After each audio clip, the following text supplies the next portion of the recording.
Hello friends, कैसे हो आप। मैं विक्रम और आप सभी का स्वागत करता हूं। दोस्तों, जैसे कि साइंस के सीखने का सिलसिला जारी था और दोस्तों इसी सिलसिले में हमने बहुत सी क्लासें ऐसे इंपॉर्टेंट क्वेश्चनों के साथ पूरी की है।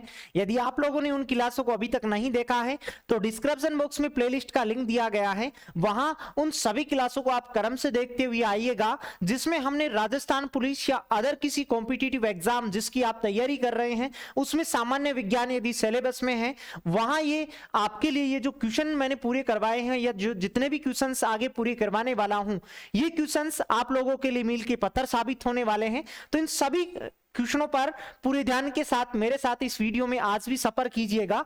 और दोस्तों, यदि वीडियो आपको पसंद आई तो वीडियो को लाइक शेयर करना बिल्कुल भी ना भूलिएगा। जैसा कि आज हम दोस्तों यहां से क्वेश्चन नंबर डिस्कस करने वाले 161 नंबर के 161 नंबर का जो क्वेश्चन है उसको हम यहां से पढ़ेंगे। इसके पहले क्वेश्चन पूरे हो ही चुके हैं जिनको आप लोगों ने देखा ही होगा। जैसा कि दोस्तों इस क्वेश्चन में हमें पूछा गया यह है कि प्रोटियम के परमाणु में न्यूट्रॉन की संख्या कितनी होती है। पहले तो सबसे पहले बात दोस्तों हमें यह पता रखनी थी कि सर ये प्रोटियम जो होता है, ये प्रोटियम क्या होता है। हाइड्रोजन के 3 समस्थानिक होते हैं। हाइड्रोजन जो होता है, इस हाइड्रोजन के कुल कितने समस्थानिक होते हैं दोस्त? 3 समस्थानिक होते हैं। एक होता है 1H1, दूसरा होता है 1H2 और अगला होता है 1H3। और हाइड्रोजन ही दोस्तों एक ऐसा तत्व होता है आवर्त सारणी का जिसके समस्थानिकों को नाम दिया गया है। बाकी किसी भी तत्व के समस्थानिक को नाम नहीं दिया गया है। जिसमें 1H जो 1 होता है उसको दोस्त कहा जाता है क्या? प्रोटियम। दूसरा वाला होता है क्या? ड्यूटेरियम। और तीसरा वाला जो है इसको कहा जाता है ट्राइटियम कहा जाता है। क्या कहा जाता है दोस्त? ट्राइटियम कहा जाता है। अब क्वेश्चंस में दिया गया जो प्रोटियम है उसको आप लोग यहां से नोट कर पा रहे होंगे कि प्रोटियम होता क्या है। प्रोटियम हाइड्रोजन का समस्थानिक होता है और वो दूसरे वाला समस्थानिक होता है 1H1। ये रहा प्रोटियम। उसके बारे में पूछा गया है कि प्रोटियम में न्यूट्रॉन की संख्या कितनी होती है। एक दोस्तों आपको बता दूं, यदि किसी भी तत्व के बारे में यदि आप लोगों को ऐसा पता है, ऐसी जानकारी आप लोग कहीं से नोट कर लेते हैं, तो किसी भी तत्व में 5 अलग अलग संख्याएं होती हैं, उनको आप लोग आसान तरीके से निकाल सकते हैं या निकालना जान सकते हैं। पहली बात, इलेक्ट्रॉन होता है, प्रोटॉन होता है, न्यूट्रॉन की संख्या होता है, उसका परमाणु द्रव्यमान होता है और परमाणु क्रमांक होता है। परमाणु क्रमांक का मतलब तो ये होता है कि हाजिरी के कितने नंबर पर आता है, मतलब आवर्त सारणी में कितने नंबर पे अवस्थित रहता है। इस हाइड्रोजन का परमाणु क्रमांक तो होता है कितना? 1। परमाणु द्रव्यमान, परमाणु द्रव्यमान मेरे दोस्त होता है जो उस तत्व के ऊपर जो संख्या लिखी होती है ना, वो उसका परमाणु द्रव्यमान होता है। और इलेक्ट्रॉन, प्रोटॉन और परमाणु क्रमांक तीनों बराबर होते हैं। इलेक्ट्रॉन, प्रोटॉन और उसका परमाणु क्रमांक सदैव सामान्य तत्व में बराबर होते हैं। प्रोटॉन की संख्या भी एक ही होगी, न्यूट्रॉन की इलेक्ट्रॉन की संख्या भी एक ही होगी। Z इसका 1 है, A इसका 2 है। अब बात रही किसकी? न्यूट्रॉन की संख्या। न्यूट्रॉन की संख्या होती है ऊपर जो संख्या लिखी गई है और नीचे जो संख्या लिखी गई है, इन दोनों का जो अंतर होता है, इस अंतर को यहां से कहा जाता है न्यूट्रॉन की संख्या। 2 में से 1 कम करेंगे तो कितना होगा? 1 होगा, जो इसमें न्यूट्रॉनों की संख्या यहां से होगी। अब बता सकते हैं यहां से आप लोग कि प्रोटियम के परमाणु में न्यूट्रॉन की संख्या कितनी होगी, प्रोटियम में न्यूट्रॉन की संख्या कितनी होगी। अब इसमें निकालना है, 1H1 में निकाल सकते हैं न्यूट्रॉन की संख्या। इस संख्या और इस संख्या के अंतर के बराबर होता है। अंतर कितना है? 0 है। तो यहां से सही विकल्प हमारा होता बी विकल्प, यहां से हमारा सही जवाब होता। इसी प्रकार बढ़ते हैं अगले क्वेश्चन की तरफ। अगला क्वेश्चन था हमारा, डायलिसिस का उपयोग किया जाता है। डायलिसिस किससे संबंधित होता है, ऐसा हमारे को यहां से बताना था। तो डायलिसिस, जब हमारी किडनी कार्य करना बंद कर देती है तो हम डायलिसिस करवा के लाते हैं मरीज का। तो यहां से ध्यान में रखना था कि डायलिसिस का उपयोग किया जाता है किसके लिए? गुर्दे या किडनी। गुर्दा जो होता है, ये इसी गुर्दे को क्या कहा जाता है? किडनी कहा जाता है। किडनी के लिए किया जाता है। और एक बात और आप यहां से नोट कर लीजिएगा कि जो किडनी जो होती है, इस किडनी की कार्यात्मक या जो संरचनात्मक जो इकाई होती हैं वो होती है नेफ्रॉन। इस किडनी में छोटी छोटी जो नलिकाएं आप लोग देख पाते हैं उनको कहते हैं क्या? नेफ्रॉन। और इसी नेफ्रॉन को किडनी की संरचनात्मक व कार्यात्मक इकाई कहा जाता है। संरचनात्मक व कार्यात्मक इकाई कहा जाता है। संरचनात्मक कार्यात्मक इकाई कहा जाता है। तो हमारा यहां से सी विकल्प हमारा यहां से सही जवाब होता। एक दोस्तों आप लोग ऐसा कमेंट बॉक्स में लिखिएगा कि नेफ्रॉन का अध्ययन विज्ञान की जिस शाखा में किया जाता है उसे कहा क्या जाता है। इसके बारे में आप लोग कमेंट करके मेरे को बताइएगा कि नेफ्रॉन का अध्ययन विज्ञान की किस शाखा में किया जाता है। चलिए तो तब तक मैं आपको अगला क्वेश्चन यहां से दिखाता हूं। अगला क्वेश्चन था हमारा, गाय के थनों से दूध उतारने वाला हार्मोन कौन सा होता है। गाय के थनों से दूध उतारने के लिए कौन सा हार्मोन रेस्पॉन्सिबल होता है उसके बारे में हमें यहां से बताना था। यह आपको राजस्थान पुलिस के पेपर में पूछा गया सवाल है। और इसी प्रकार दोस्तों रोजाना आप मेरे साथ 10 से 15 मिनट जुड़े रहिएगा। ऐसा समझिएगा जितनी देर में आप रील देखते हो यूट्यूब पर या फेसबुक पर या अन्य किसी अदर प्लेटफॉर्म पर, इतने देर आप मेरे साथ पूरी ईमानदारी के साथ रोज रात 8 बजे जुड़िएगा, जिससे कि इसी प्रकार ऐसे छोटा छोटा वीडियोस के माध्यम से हम साइंस को बहुत ही बेहतरीन तरीके से यहां से सीखने वाले हैं। जैसे कि रोजाना आप रात 8 बजे जुड़ते होंगे तो आपको ऐसे पहले से ही पता है कि हम इसी अनुरूप बहुत से इंपॉर्टेंट क्वेश्चनों को पहले पूरा किया है। यदि अभी तक आप लोगों ने उन क्वेश्चनों को नहीं देखा है तो पहले आप उन क्वेश्चनों को देख सकते हैं। लिंक आपको डिस्क्रिप्शन बॉक्स में प्लेलिस्ट का लिंक मिल जाएगा, वहां से आप उन सभी वीडियोस को क्रम से देखते आइएगा, वहां से आप देख ही सकते हैं। तो गाय के थनों से, जैसे कि कई बार गाय भैंस हमारे घर दूध नहीं देती हैं, उस समय हम क्या करते हैं, उसके एक इंजेक्शन का उपयोग करते हैं। उसी इंजेक्शन के द्वारा भी तुरंत गाय दूध देने लगती है। तो ध्यान में रखिएगा उसमें होता है क्या, ऑक्सीटोसिन होता है। तो ऑक्सीटोसिन हार्मोन के द्वारा गाय या भैंस के थनों से दूध उतारा जाता है। तो हमारा यहां से सही विकल्प क्या होता, हमारा यहां से सही विकल्प होता ए, हमारा यहां से सही विकल्प होता। चलिए तो और बात रही किसकी, इंसुलिन की बात रही। तो इंसुलिन का स्राव कहां से होता है, अग्नाशय से होता है। कहां से होता है, अग्नाशय से होता है। और इंसुलिन का कार्य क्या होता है, इंसुलिन का दोस्त कार्य होता है कि यह ग्लूकोज को ग्लाइकोजन में बदलने का कार्य करता है। ग्लूकोज को किसमें बदलने का काम करता है, ग्लाइकोजन में बदलने का कार्य करता है। कौन, इंसुलिन बदलता है। इंसुलिन का स्राव कौन करता है, अग्नाशय करता है। यदि इंसुलिन का स्राव नहीं होता है माना, तो ये ग्लूकोज ग्लाइकोजन में नहीं बदलेगी, इस कारण हमारे शरीर में अत्यधिक ग्लूकोज हो जाएगी। अत्यधिक ग्लूकोज होने की स्थिति में हमारे होने लगती है क्या, डायबिटीज कहने लग जाते हैं उस स्थिति को। जब हमारे ब्लड में ग्लूकोज की मात्रा, शर्करा की मात्रा ज्यादा हो जाती है, उस स्थिति को हम लोग कहते हैं क्या, डायबिटीज कहते हैं। नेक्स्ट अगला क्वेश्चन था, निम्नलिखित में से कौन सा परजीवी सिर्फ किसी मेजबान जीव या होस्ट ऑर्गेनिज्म की कोशिका के भीतर ही प्रजनन कर सकता है। ऐसा कौन सा ऑप्शन है, उसमें दिया गया ऑप्शन किसी दूसरे जीव की कोशिका में प्रवेश करने के बाद ही प्रजनन की प्रक्रिया को चालू रख सकता है। बहुत ही इंपॉर्टेंट क्वेश्चन है, यह राजस्थान पुलिस की परीक्षा में पूछा गया सवाल है। आगामी एग्जाम में भी आप लोगों को पूछा जा सकता है। यदि आप इसके जितने भी वीडियोस में लाने वाला हूं या पहले मैंने पूरे किए हैं, यदि आप पूरे ध्यान के साथ उन वीडियोस को देख लिया है आप लोगों ने, या आगामी आने वाले जो वीडियोस हैं उनको यदि आप पूरा देख लेते हैं, तो राजस्थान पुलिस में तो इसके अलावा कुछ पढ़ने की आप लोगों को आवश्यकता है ही नहीं। यदि फिर भी यदि आप अन्य किसी कॉम्पिटिटिव एग्जाम की यदि तैयारी कर रहे हैं, सामान्य विज्ञान को यदि आप बहुत ही डेप्थ में सीखना चाहते हैं, तो मेरा साइंस स्पेशल कोर्स भी आप लोग परचेज कर सकते हैं। आज ही प्ले स्टोर से डाउनलोड कीजिएगा लांबासर ऐप। जैसे ही प्ले स्टोर से लांबासर ऐप लोग आप डाउनलोड कर लेते हो, उसको रजिस्ट्रेशन कीजिएगा। रजिस्ट्रेशन करने के बाद आपको साइंस स्पेशल बैच मिलेगा। इस साइंस स्पेशल बैच को जैसे ही आप लोग ओपन करते हैं, तो एक तो इसमें बायो का फोल्डर मिलेगा, एक केमिस्ट्री का मिलेगा और एक फिजिक्स का मिलेगा। जैसे ही आप लोग यहां तक पहुंच जाते हैं, तो यहां से आपको नीचे की तरफ एक पीडीएफ दी गई है। ये पीडीएफ जितने क्वेश्चन मैंने आज तक पूरे करवाए हैं आपको यूट्यूब के माध्यम से, उन सभी क्वेश्चनों की पीडीएफ आप लोग यहां से प्राप्त कर सकते हैं। तो प्ले स्टोर से आज ही डाउनलोड करें लांबासर ऐप। यदि मेरा कोर्स लेना चाहते हैं तो वो भी आप लोग ले सकते हैं, और पीडीएफ प्राप्त करना चाहते हैं तो वो पीडीएफ भी आपको वहीं से प्राप्त हो सकती है। अब क्वेश्चंस की ओर बढ़ते हैं। क्वेश्चन में हमें पूछा गया है कि कौन दूसरे जीव की कोशिका में प्रजनन ही कर सकता है। जैसे वायरस की बात करें, वायरस जो होता है दोस्तों, ये वायरस जब तक जमीन पर पड़ा रहता है या किसी दूसरी वस्तु पर पड़ा रहता है तो निर्जीव अवस्था में रहता है।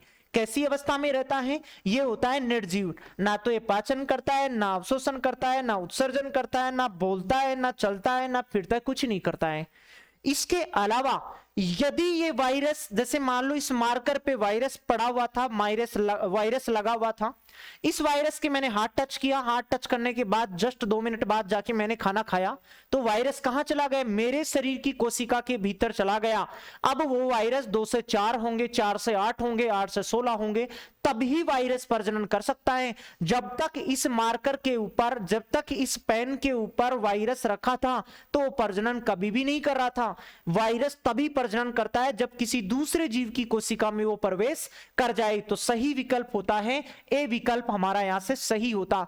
इसी कारण वायरस को निर्जीव और सजीव की योजक कड़ी भी कहा जाता है, क्योंकि जब ये बाहर पड़ा था तो निर्जीव था, ये जैसे ही किसी जीव की कोशिका के भीतर जाने लग गया तो इसमें क्या हो गया? ये सजीव में परिवर्तित होने लग गया। इसी कारण वायरस को निर्जीव और सजीव की योजक कड़ी भी कहा जाता है। ऐसे कि ऐसे डिक्टो क्वेश्चन आपको रेलवे के पेपर में पूछा गया सवाल है कि निर्जीव और सजीव की योजक कड़ी किसे कहते हैं, तो अब आप लोग सीख चुके हैं किसे कहते हैं दोस्त, वायरस को कहते हैं। अगले क्वेश्चन की तरफ चलते हैं। अगले क्वेश्चन में भी कोशिका से संबंधित कुछ छोटी सी बात आप लोगों को राजस्थान पुलिस के पेपर में पूछी गई थी। वो ये थी, किसी कोशिका का कौन सा कोशिकांग पावर हाउस कहते हैं? किस कोशिकांग को पावर हाउस कहते हैं? पावर हाउस का मतलब है उसे क्या कहते हैं? शक्ति ग्रह। शक्ति ग्रह किसे कहते हैं? पावर हाउस किसे कहते हैं? पावर हाउस किसे कहते हैं? और बिजली घर किसे कहते हैं? ये एक ही अंग के नाम होते हैं और वो दोस्तों कहा जाता है किसको? माइटोकॉन्ड्रिया को कहा जाता है। किसको कहा जाता है? माइटोकॉन्ड्रिया को कहा जाता है, क्योंकि माइटोकॉन्ड्रिया में श्वसन की प्रक्रिया के फलस्वरूप एटीपी के रूप में ऊर्जा मिलती है, ऊर्जा बनती है। इस कारण ऊर्जा बनने के कारण ही इसी माइटोकॉन्ड्रिया को शक्ति ग्रह, पावर हाउस या इसे बिजली घर कहा जाता है। यह भी दोस्तों आप लोग ध्यान में रखिएगा कि एटीपी जो होती है, इस एटीपी का पूरा नाम होता क्या है? एटीपी का पूरा नाम क्या होता है? Adenosine triphosphate. और हम जो श्वसन करते हैं, श्वसन की प्रक्रिया के फलस्वरूप हमारे शरीर को एटीपी के रूप में ऊर्जा प्रदान करने वाला कोशिकांग होता है कौन? माइटोकॉन्ड्रिया होता है। बी विकल्प हमारा यहां से सही जवाब होता। बाकी हम गोल्जी काय की बात करें तो गोल्जी काय की खोज कैमिलो गोल्जी ने की थी और ये गोल्जी काय कोशिका में पैकिंग करने का काम करता है, यातायात प्रबंधक कहते हैं। कोशिका के अंदर उपस्थित जितने भी पदार्थ होते हैं, अनावश्यक या आवश्यक, उनकी काट छांट करने का काम करता है कौन? गोल्जी काय। इसी कारण इसे यातायात प्रबंधक भी कहा जाता है, ट्रैफिक पुलिस वाला भी कहा जाता है। और नाभिक के बारे, केंद्रक के बारे में आप लोग सब जानते हैं, इसमें आनुवांशिक पदार्थ भरा रहता है डीएनए, आरएनए और प्रोटीन के रूप में। ऐसी बातें आप लोग सीख चुके हैं।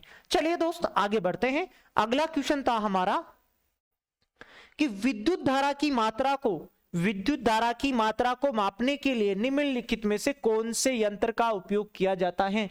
इंपॉर्टेंट क्वेश्चन है। लोको पायलट में तो ये बहुत से पेपरों में रिवाइज होने वाला क्वेश्चन था कि विद्युत धारा को किससे मेजर किया जाता है, किससे मापा जाता है। तो वो दोस्तों ध्यान में रखिएगा, विद्युत धारा को मापने के लिए जिस यंत्र का हम लोग उपयोग करते हैं वो होता है कौन सा? एमीटर होता है। कौन सा होता है? एमीटर होता है। बात करें किसकी? वोल्टमीटर की, तो वोल्टमीटर से क्या मापा जाता है? विभवांतर मापा जाता है। क्या मापा जाता है दोस्तों? विभवांतर मापा जाता है। मल्टीमीटर की बात करें तो मल्टीमीटर से क्या मापी जाती है? ऊंचाई को मेजर किया जाता है। वोल्टमीटर विभवांतर मापता है, एमीटर विद्युत धारा को मापा जाता है, मल्टीमीटर ऊंचाई को मापा जाता है। और रेलवे ग्रुप डी के पेपरों में 2 सवाल आपको बहुत बार पूछे गए हैं। वो दोस्तों एक तो होता है स्पीडोमीटर, एक तो होता है क्या दोस्त? स्पीडोमीटर, और एक होता है, ये पहले तो देखो स्पीडोमीटर। ये स्पीडोमीटर क्या मापने का काम करता है? किसी भी वाहन की चाल को मेजर करने के लिए, चाल या गति को मापने के लिए किसका प्रयोग किया जाता है वाहनों में? स्पीडोमीटर का प्रयोग किया जाता है। किसका? स्पीडोमीटर। और एक आपके पास होता है, जैसे किसी भी स्पीड को मापते हैं ना कि 60 kilometre per hour, 20 kilometre per hour, वो तो किससे मापते हैं? स्पीडोमीटर से मापते हैं। एक आप दूरी मापते हैं वाहनों में, तो दूरी जैसे 4 किलोमीटर, 5 किलोमीटर ऐसे दूरी मापते हो ना, वो मापते हो किसके द्वारा? ओडोमीटर के द्वारा मापा जाता है। किसके द्वारा? ओडोमीटर। ओडोमीटर के द्वारा दूरी को मापा जाता है। ये रेलवे के लिए तो बहुत ही इंपॉर्टेंट क्वेश्चन है, दोनों के दोनों, कि स्पीडोमीटर चाल को मापने काम में लेते हैं, ओडोमीटर दूरी को मापने के लिए काम में लिया जाता है। बाकी इनके बारे में आप लोग यहां से जान ही चुके हैं। नेक्स्ट अगले क्वेश्चन की तरफ बढ़ते हैं। अगला क्वेश्चन था, ठंडी हवा की परत के जरिए बारिश के पानी के गुजरने पर बनता है। ठंडी हवा की परत के जरिए बारिश के पानी के गुजरने पर बनता क्या है? बनता है ओला। क्या बनता है? ओला बनता है। क्या बनता है? ओला। सी विकल्प हमारा यहां से सही जवाब होता। कि जैसे कि आप ऐसे सोचिएगा कि जैसे ठंडी कोई भी लेयर है, ठंडी कोई भी परत है, उससे यदि पानी की बूंद अपन गुजारते हैं तो किसमें परिवर्तित हो जाती है?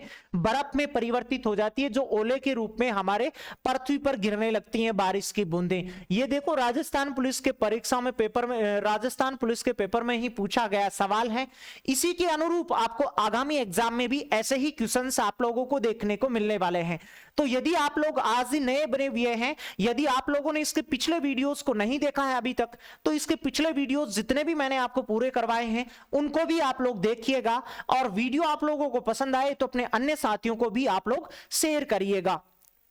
चलिए, तो अगला प्रश्न था, वायु प्रदूषण का मुख्य कारक क्या है? वायु प्रदूषण का मुख्य कारक क्या होता है? वायु प्रदूषण का मुख्य कारक है वाहनों का धुआं।